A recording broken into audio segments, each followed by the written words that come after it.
This podcast is brought to you by the School of Advanced Study, University of London.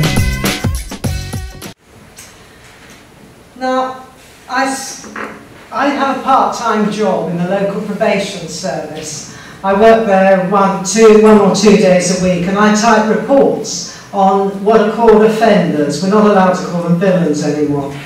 Anyway, on offenders, and a lot of the time we have to send them off on what are called the TSP, the Thinking Skills Programme. And I was looking through this because I was helping a senior who's going off on a year's sabbatical to sort out her stuff, and she used to teach the Thinking Skills Programme. And I looked at it, and because I had this talk in mind, I'm glancing through all the things that these offenders have to be taught to teach them to think more clearly. And I thought, crikey, there's a lot of people who could do with this in the world of academia.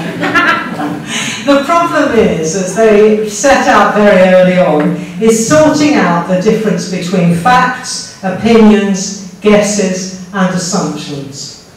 And this is one of the major problems in researching. Everybody sort of thinks that they know about Black British history. They sort of know what happened to them. They were all slaves, they were ill-treated, they were victims. However, there's a lot more to be discovered.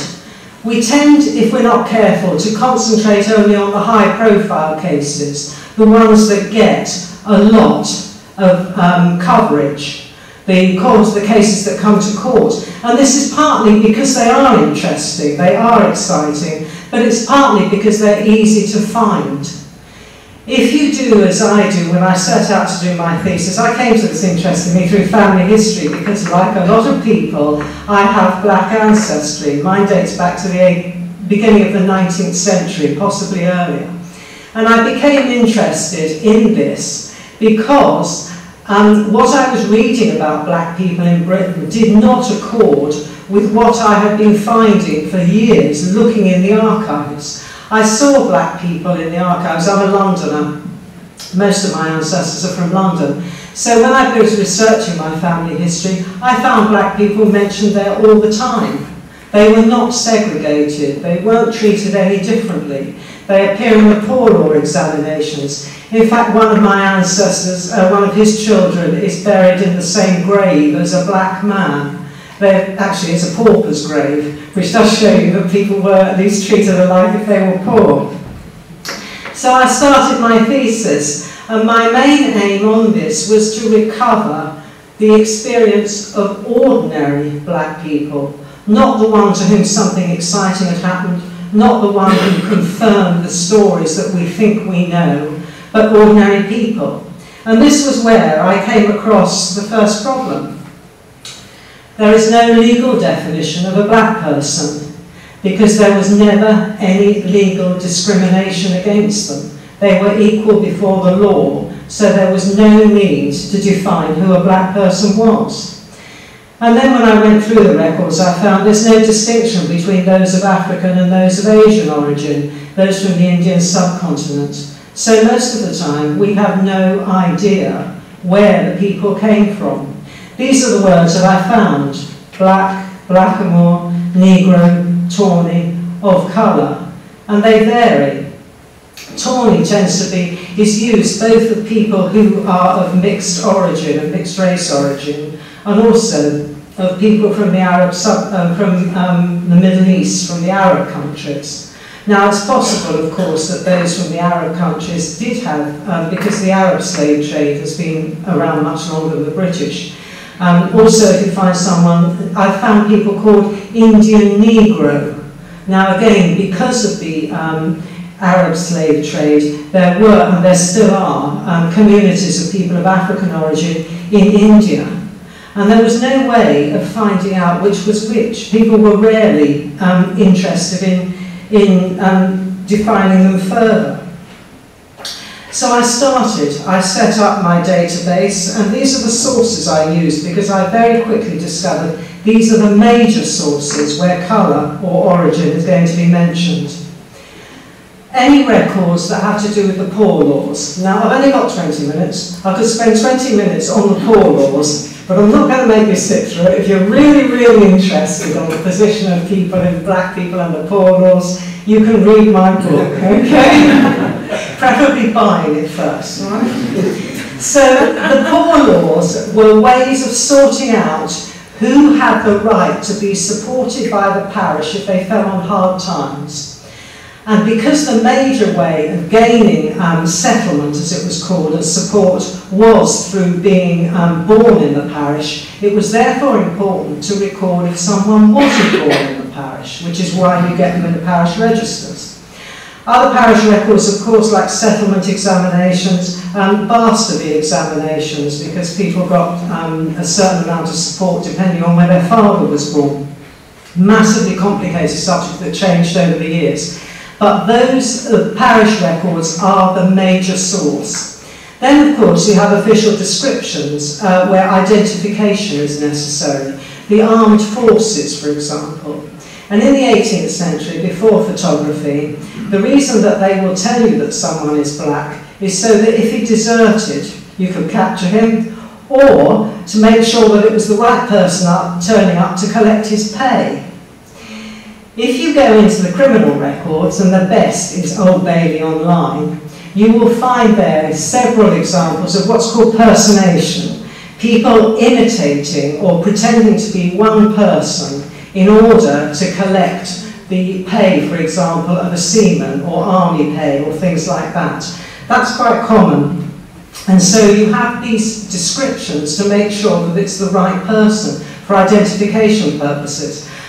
I do encourage you, and I've just got enough time to do this, I do encourage you to discover Old Bailey online. It is wonderful. It's a brilliant source of information about, about crime and punishment in London.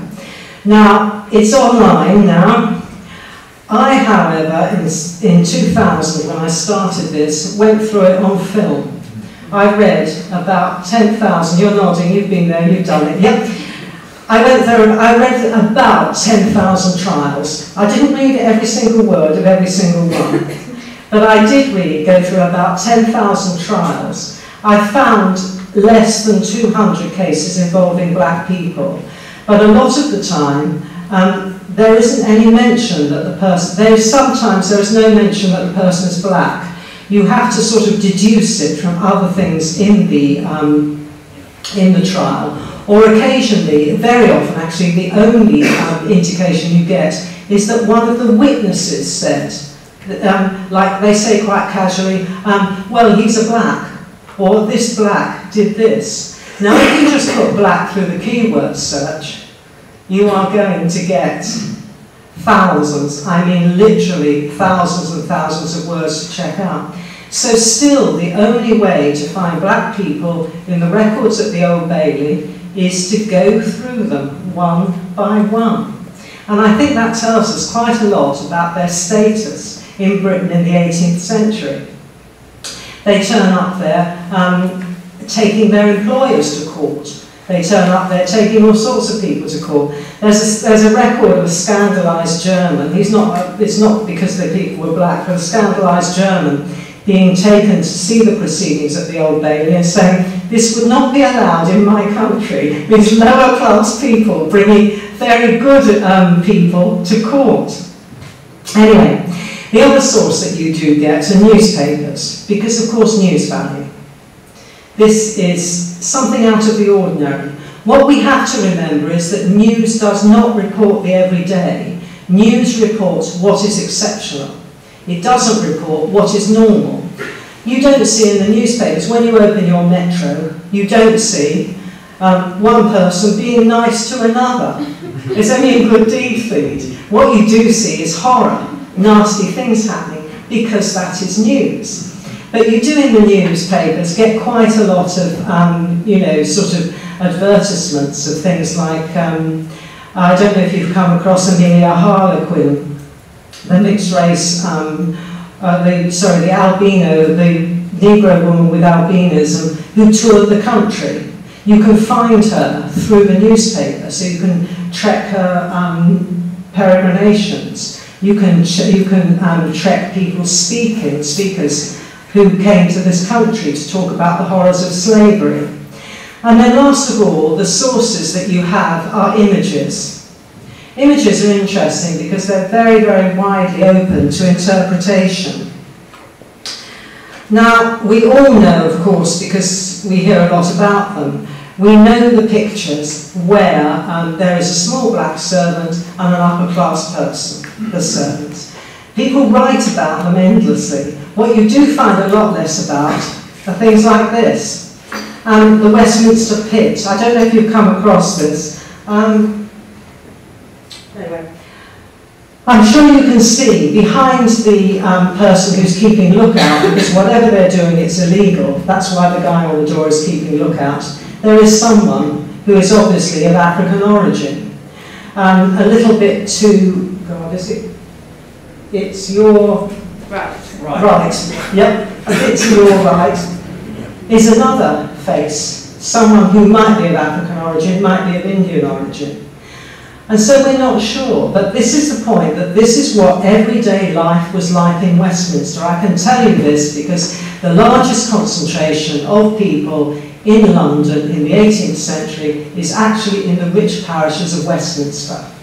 People write about the poor parishes, they look for black people there because that's where they expect to find them. Of course they find them there, it's where most people lived. But in fact, it's Westminster which has the highest density of black people, well, registered in parish registers and other records in the country. So what we need to do, and what I started to do, was to look for the people that no one had looked for before. And this, I recorded on mine, my thousands, I mean literally thousands, 4,000 plus, on index cards. And this is what the average index card looks like. The name at the top, the event, baptised 5th of May 1638, St Olave, Hart Street, a blackamoor. That's it, that's the entire record. And that is all that it says for 75% of the people on my database. This is infuriating.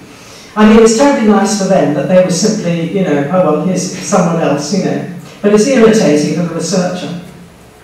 Here's another one. This is Hannah Norbrook. This is slightly more interesting. Baptised 29th of September 1761 in Tunstall, Suffolk, daughter of Henry Norbrook, a Negro, and Hannah, his wife. And the local minister, or whoever kept the register, was interested enough to put a note at the foot of the page. I mean, this is Suffolk, so I mean, it must have been a pretty interesting sight for them. The registering of Henry Norbrook, if you can't read my handwriting, as a Negro, may assist some future person in observing how long time the colour wears out by marrying with white men or women, Hannah being his first child. Now, the interesting thing about that is that she was his first child, and I reconstructed the family tree. No one mentions it after that. There is nothing. That is the one mention that you get, because the minister thought it was quite interesting. And I found this, again, it's to do with settlement. Once people have got settlement in the parish, nobody mentions that they're black. No one mentions that their children must have been of mixed race. And there's the family tree that I've reconstructed. I get a bit lost towards the bottom because they move, you know, and Norbrook is kind of spread all over Suffolk, and the women, blast them, marry men with different names, so they're quite difficult to keep track of. But this is actually fairly typical. I've done this for quite a few people. I've reconstructed the family tree, I've gone down the descent, and I've heard, in some cases, from present-day descendants. I haven't shown you John Cranbrook's family tree because I haven't got time, but he's got ancestors, he's got descendants all over the world. He's interesting because he was the greengrocer in Clapham when the Clapham sect were operating there. I rather hope they were buying their fruit and veg from him, some kind of solidarity. Anyway, you can do this. This kind of work takes about a week or 10 days. I've got 4,000 people on my database. Work it out for yourself, how far I've got, how much there is yet to be discovered.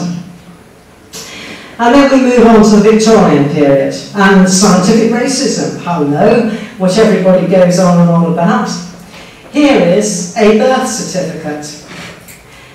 A boy named Edward Henry is born in 1864 to Henry Box Brown, wife Jane Brown, formerly Floyd.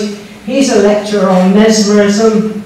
These certificates are exactly the same as you'll have seen as Adrian's this morning. The British took their method of recording people wherever they went in the empire. So wherever you're tracing ancestry, you can do it in exactly the same way. You can use the books that are written for people in England.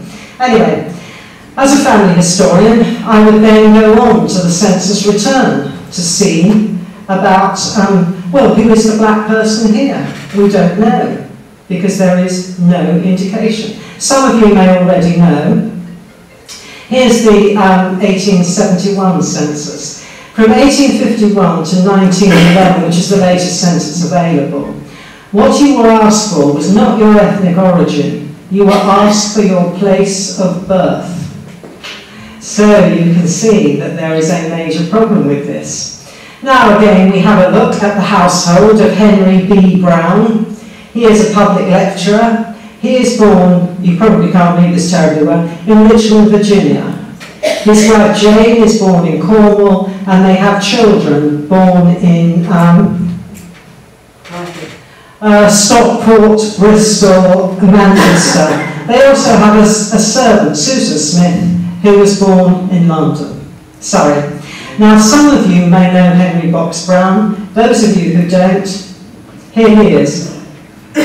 He was famously a slave in America who escaped from the south to the north in a box. He was nailed up in a box and then posted across America. He was there for several days.